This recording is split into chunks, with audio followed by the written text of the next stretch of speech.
The deep ડાઇવમાં આપનું સ્વાગત છે.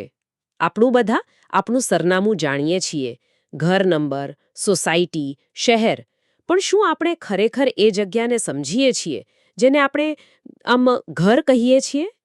એની એક આગવી ઓળખ કેવી રીતે બને છે?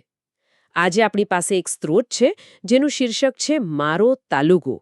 અને આ કોઈ સામાન્ય ભૂગોળનો પાઠ નથી. ના, બિલકુલ નહીં. આ તો આપણી આસપાસની દુનિયાને સમજવા માટેની એક ગાઈડબુક જેવું છે. હા, બરાબર કહ્યું. આ સ્ત્રોત આપણને એક પ્રકારના સ્થાનિક જાસૂસ બનવા માટેના સાધનો આપે છે. તે આપણને શીખવે છે કે આપણી આસપાસ દેખાતી જે સામાન્ય વસ્તુઓ છે ને, એમાંથી કોઈ જગ્યાની આર્થિક અને સાંસ્કૃતિક નાડી કેવી રીતે પારખવી. બરાબર. તો આજની ચર્ચાનો હેતુ એ જ છે કે આપણે આ સ્ત્રોતનો ઉપયોગ કરીને ગામ, તાલુકા અને જિલ્લાના માળખાને તો સમજીશું જ, પણ એ પણ જાણીશું કે આ વહીવટી રેખાઓની પાછળ જે કહાણીઓ છુપાયેલી છે એને કેવી રીતે વાંચવી.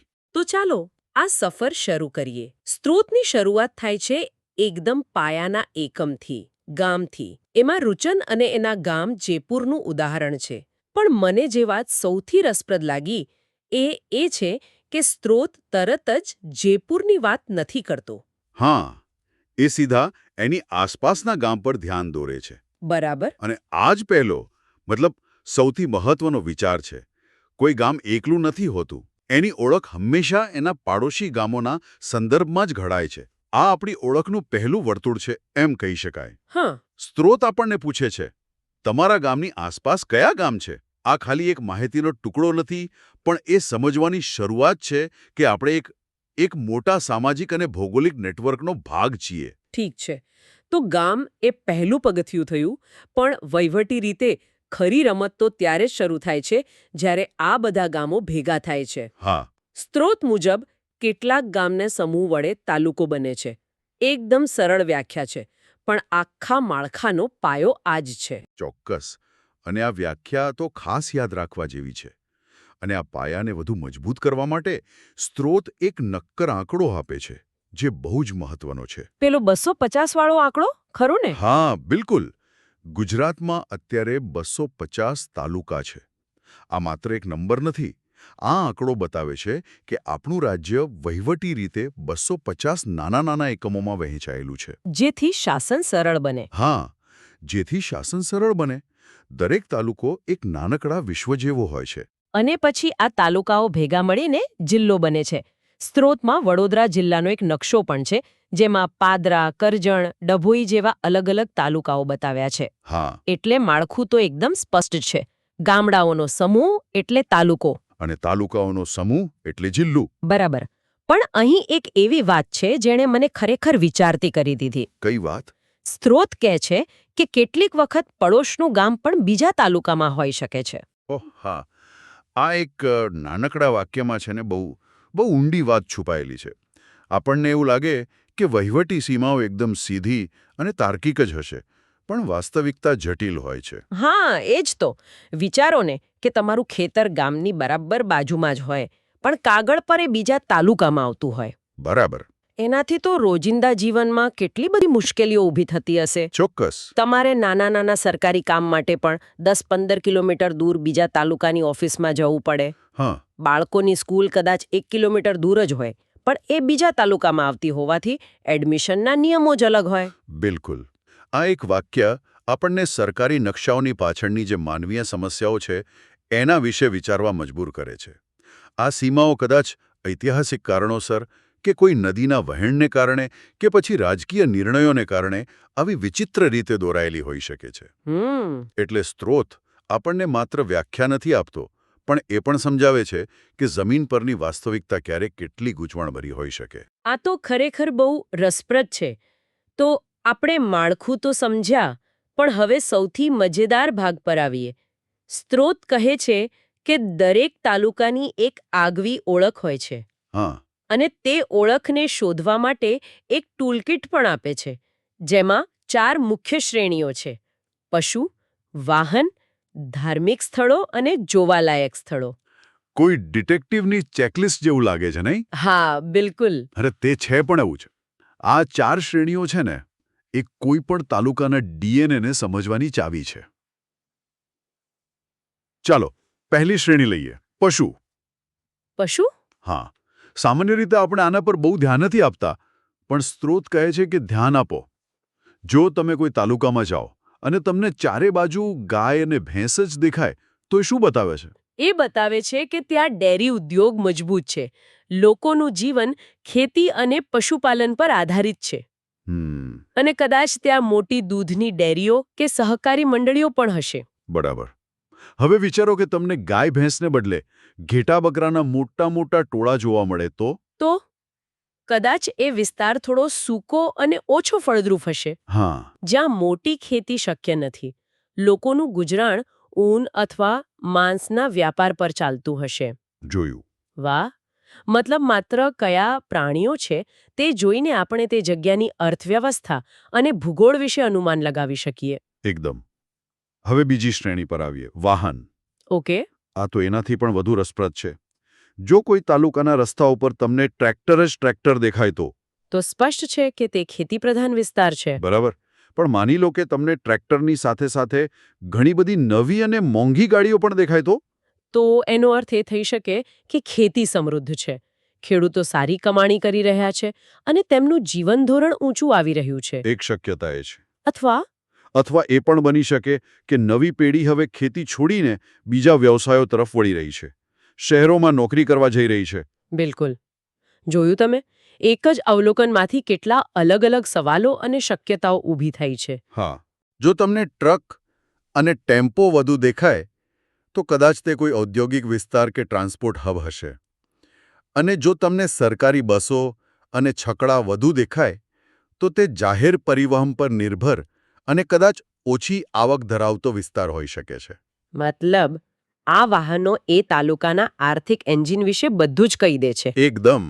આ તો અદ્ભુત છે. આપણે મોટાભાગે આ બધી વસ્તુઓ જોતા હોઈએ છીએ પણ આમ એના વિશે વિચારતા નથી. બરાબર. હવે ત્રીજી અને ચોથી શ્રેણીની વાત કરીએ. ધાર્મિક સ્થળો અને જોવાલાયક સ્થળો. આ બંને કેવી રીતે તાલુકાની ઓળખ બનાવે છે? જુઓ, આ બંને શ્રેણીઓ તાલુકાના આત્મા વિશે વાત કરે છે. ધાર્મિક સ્થળો માત્ર પૂજા કરવાની જગ્યા નથી. કોઈ જૂનું મંદિર, મસ્જિદ કે દેરાસર એ તાલુકાના ઇતિહાસ, એની સંસ્કૃતિ અને લોકોની શ્રદ્ધાનો જીવંત પુરાવો છે. જો કોઈ તાલુકામાં કોઈ ખાસ સંતની દરગાહ હોય, જ્યાં મોટો મેળો ભરાતો હોય, તો એ સ્થળ માત્ર ધાર્મિક જ નહીં પણ આર્થિક અને સામાજિક ગતિવિધિનું પણ કેન્દ્ર બની જાય છે. બિલકુલ. અને જોવાલાયક સ્થળોનું શું? જેમ કે કોઈ કિલ્લો, મહેલ કે પછી કોઈ ડેમ? આ સ્થળો તાલુકાની ઓળખને રાજ્ય કે દેશના નકશા પર મૂકે છે. કોઈ ઐતિહાસિક કિલ્લો બતાવે છે કે ભૂતકાળમાં આ જગ્યાનું વ્યૂહાત્મક મહત્વ હતું. હા. કોઈ મોટો ડેમ આધુનિક એન્જિનિયરિંગ અને વિકાસની નિશાની છે. કોઈ સુંદર બીચ કે પર્વત તેને પ્રવાસનનું કેન્દ્ર બનાવે છે.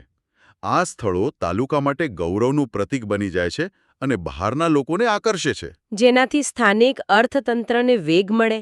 ચોક્કસ. મતલબ કે આ ચાર વસ્તુઓ પશુ, વાહન, ધર્મસ્થાન અને જોવાલાયક સ્થળનું અવલોકન કરીને આપણે કોઈ પણ અજાણ્યા તાલુકાનું એકદમ જીવંત અને ઊંડાણપૂર્વકનું ચિત્ર તૈયાર કરી શકીએ છીએ. હા. આ માત્ર નકશા પરની રેખાઓ નથી પણ લોકો, તેમની જીવનશૈલી અને તેમના ઇતિહાસની કહાણી છે. એકદમ સાચી વાત. સ્ત્રોત આપણને માત્ર માહિતી નથી આપતો, પણ દુનિયાને જોવાની એક નવી દૃષ્ટિ આપે છે. હા, તે આપણને સક્રિય નિરીક્ષક બનવા માટે પ્રોત્સાહિત કરે છે. બરાબર. આ ચર્ચાને આગળ વધારતા સ્ત્રોતનો જે છેલ્લો ભાગ છે એ આ ભૌગોલિક માળખાને આપણા અંગત જીવન સાથે જોડે છે. તે કહે છે કે આ તાલુકા અને જિલ્લાની સીમાઓ માત્ર સરકારી નથી, તે આપણા સંબંધોના નકશા પર પણ દોરાયેલી છે. હા, અને આને સમજાવવા માટે તે મેઘરજ તાલુકાના બાંઠીવાડા ગામમાં રહેતા એક વ્યક્તિનું ઉદાહરણ આપે છે. તે બતાવે છે કે કેવી રીતે આપણા સગાવાલા, મિત્રો અને કામકાજના સ્થળો અલગ અલગ ગામ અને તાલુકામાં ફેલાયેલા હોય છે. બરાબર. કોઈના મામાનું ગામ બીજા તાલુકામાં તો કોઈની નોકરી ત્રીજા તાલુકામાં. આ તો સાવ સાચી વાત છે. હું મારા પોતાના પરિવાર વિશે વિચારું તો મારા પપ્પાનું ગામ એક તાલુકામાં છે, મમ્મીનું ગામ બીજા તાલુકામાં અને અમે રહીએ છીએ ત્રીજા તાલુકામાં. જોયું? આ વહીવટી એકમો વિશે જાણવાથી મને મારા પોતાના પરિવારના સામાજિક નેટવર્કને સમજવામાં મદદ મળે છે. અને જ્યારે આપણે મિત્રો સાથે વાત કરીએ છીએ ત્યારે આ જ્ઞાન આપણી વાતચીતને વધુ સમૃદ્ધ બનાવે છે. કેવી રીતે? તમારું ગામ કયા તાલુકામાં છે અથવા તમારા તાલુકામાં શું પ્રખ્યાત છે?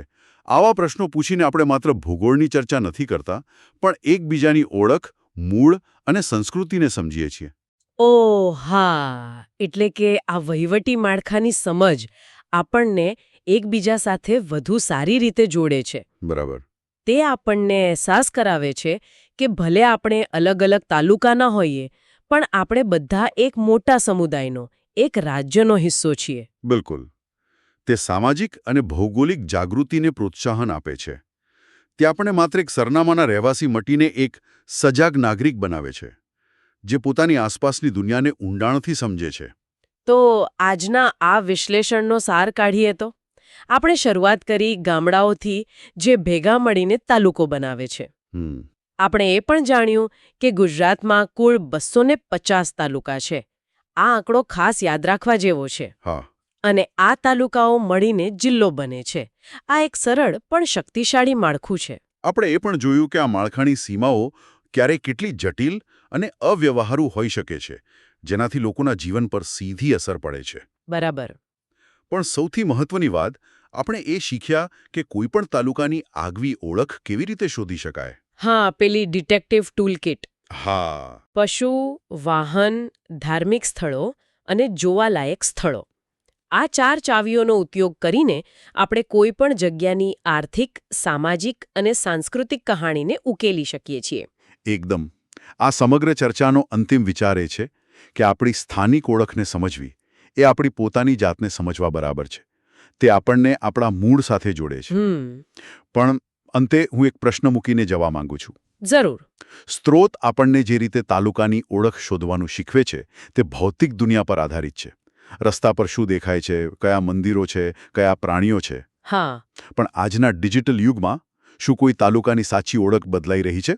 એટલે તમે શું કહેવા માંગો છો?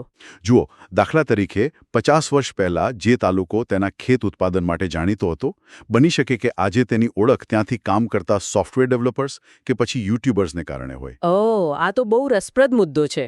છે ને? તો સવાલ એ છે કે શું હવે તાલુકાની ઓળખ તેના વાહનો કરતા, તેના ઇન્ટરનેટ સ્પીડ અને ઓનલાઈન વ્યાપાર પરથી નક્કી થવી જોઈએ? આ એક એવો સવાલ છે જેના પર વિચારવા જેવું છે. સાચી વાત. ભવિષ્યમાં મારો તાલુકોની વ્યાખ્યા કદાચ સાવ અલગ જ હશે.